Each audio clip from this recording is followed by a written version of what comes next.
Le pire avec la flemme, c'est pas de rien faire. C'est de comprendre des années plus tard tout ce que ça t'a volé. Bien trop souvent dans ma vie, je me suis retrouvé seul en plein milieu de la nuit à rallumer une flamme beaucoup trop prétentieuse. Je pourrais même pas compter le nombre de fois où je me suis vu capable de refaire le monde le temps d'une soirée. C'était comme si j'avais la certitude que demain, tout allait changer. Que j'allais me lever, foncer sur mon PC et commencer à construire mon empire. Mais si je suis là aujourd'hui, c'est parce que tous ces matins constituant ma misérable vie, en ouvrant les yeux, cette flamme s'était éteinte.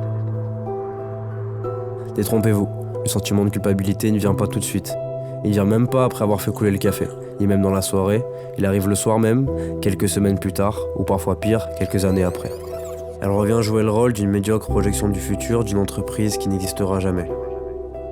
Quand j'étais plus jeune, on me disait « t'as le temps », et j'y ai cru. Puis je me suis réveillé quelques fois, et me voilà dans une vie d'adulte, à devoir des choses à des gens, à faire un travail qui me plaît pas, et à croiser le regard de déception de ma famille face à ma procrastination excessive. C'est pas faute d'avoir entendu cette voix dans ma tête. Peut-être que j'aurais dû moins l'écouter et agir. Quelque part, je me complaisais là-dedans. J'avais la bouche chaude et les mains froides. C'était comme si la nuit, je rêvais avec mon ego, et le matin, je me réveillais avec mes limites. Je me suis alors posé ces questions. Pourquoi nous avons la flemme ? Comment reprogrammer notre cerveau ? Pourquoi la nuit, on se croit capable de refaire le monde, puis le lendemain, plus rien, plus aucune envie ? Pourquoi la plupart de nos passions, des étincelles qui s'allument, s'éteignent aussitôt ? Pourquoi les premiers obstacles que l'on traverse dans l'aboutissement de tout ça nous semblent gros comme des montagnes ? Pourquoi d'ailleurs notre cerveau voit-il souvent des tâches minimes comme des tonnes de travail et un véritable supplice ? Et surtout, pourquoi je ressens une boule au ventre le matin d'une journée chargée ? Comme beaucoup d'enfants de la génération Z, j'ai passé une grande partie de mon temps à vivre la nuit. Enfant, j'avais pas énormément d'amis. Alors je me suis vite réfugié dans les jeux vidéo et dans le cinéma hollywoodien. Je me rappelle même qu'à l'âge de 5 ans, je regardais déjà des séries en boucle, je répétais chaque dialogue par cœur, puis je me dirigeais dans le KGB de chez moi, j'attrapais les pièces de trottinette de mon frère et j'essayais de construire quelque chose. C'est d'ailleurs à travers ces films et ces séries que s'est forgé une grande partie de mon vocabulaire. Et heureusement d'ailleurs, parce qu'à l'école, mis à part dormir et faire l'idiot, je faisais pas grand chose. Un peu plus tard, j'ai eu mon premier ordinateur. J'ai commencé à me faire des amis sur internet, des gens qui fuyaient peut-être la même chose que moi. Certains avaient mon âge, d'autres étaient bien plus vieux. Et c'est là que je me suis rendu compte que ce problème allait peut-être me suivre encore longtemps. Sans le savoir, j'apprenais déjà à vivre dans ma tête plus que dans le réel. C'est plus tard que j'ai compris une chose. J'avais appris à rêver fort, mais jamais à agir longtemps.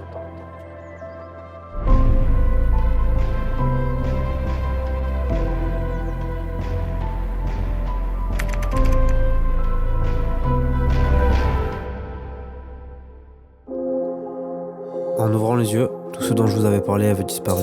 Toute cette envie de revanche, ce besoin de briller, s'était volatilisé. Remplacé par des réflexes simples. Me faire couler un café, fumer le goudron qui m'empoisonne les poumons, et scroller sur internet nourrissant cette culture du vide. Et tout ça, c'est sans parler des matins où je devais me lever pour faire des choses importantes, mais comme j'avais rêvé trop fort la nuit précédente, mon sommeil en avait pâti. Il restait plus qu'une énorme fatigue et une boule au ventre en pensant à toutes les tâches que j'allais devoir affronter aujourd'hui. Mais j'avais pas le choix. Alors j'ai soufflé un coup et j'ai fait tout ça. La plupart du temps, c'était pas si terrible d'ailleurs, mais on peut tous s'accorder sur une chose, rêver est bien plus plaisant. Arrivé chez moi, après avoir lutté toute la journée, je m'éteignais dans mon lit, éteignant par la même occasion la dernière étincelle d'ambition de la veille. À ce moment-là, et à tous les autres aussi, je manquais de discipline.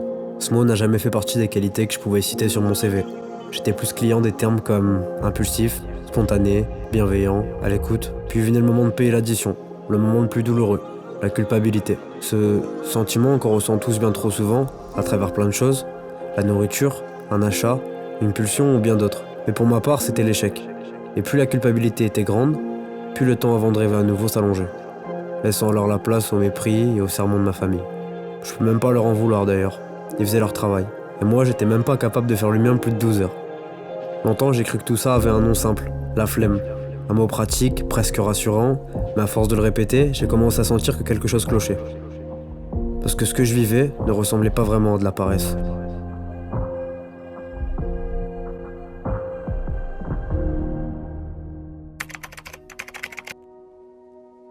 Je me suis rendu compte que j'étais pas incapable d'agir. Je faisais ce que je devais faire, je me levais, je travaillais, je tenais debout. Alors pourquoi, dès qu'il s'agissait de construire quelque chose pour moi, tout devenait lourd, flou ou insupportable ? C'était pas le manque d'énergie, c'était pas non plus le manque d'envie, c'était autre chose. Une résistance invisible, une peur que j'avais jamais vraiment nommée.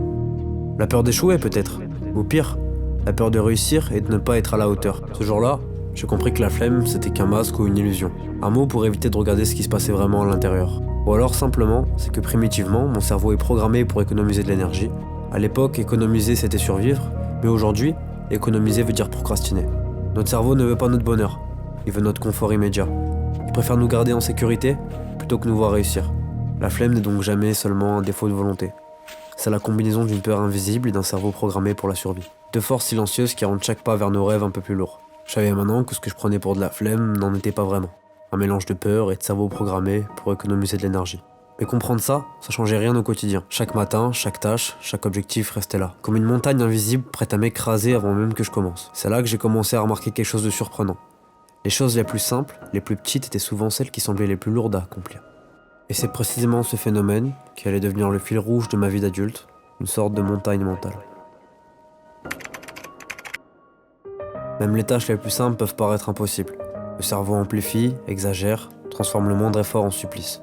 Un mail à envoyer ou un coup de téléphone à passer devient une montagne. Ranger sa chambre pourrait ressembler au projet Everest. Avancer sur un projet équivaut à une escalade avec un sac de 50 kilos. Chaque matin, je me réveillais avec une liste de choses à faire. À peine avais-je ouvert les yeux que mon cerveau montrait déjà des difficultés. Chaque petite tâche se transformait en épreuve. Un mail, une montagne, une lessive, une expédition, faire les courses, c'était le tour du monde. Et plus je repoussais, et plus la montagne semblait énorme. Et c'est là que j'ai compris que parfois, il faut sauter le plus vite de la montgolfière avant que la chute ne soit trop douloureuse. Je vais vous donner une anecdote plutôt marrante. J'avais 20 € de découvert qui traînaient sur un de mes comptes bancaires. Je les avais tellement laissés traîner par flemme de faire un virement qu'un beau jour, j'ai reçu un magnifique courrier d'un très charmant monsieur dans un bureau me disant que mon compte était clôturé. Manque de chance, j'allais recevoir une certaine somme sur ce compte dans les prochains jours. J'appellerais même ça de la stupidité et même pas de la flemme. Et même en sachant tout ça, je sais que demain je referai probablement les mêmes erreurs. Ouais, même après avoir diagnostiqué le problème, je n'arrive toujours pas à le régler.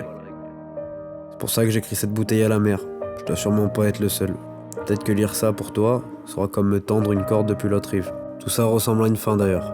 J'aurais aimé vous écrire plusieurs chapitres, mais malheureusement, dans ma tête, tout s'arrête trop tôt. J'ai écrit tout ça en une nuit, sans me donner l'occasion d'éteindre cette foutue flamme.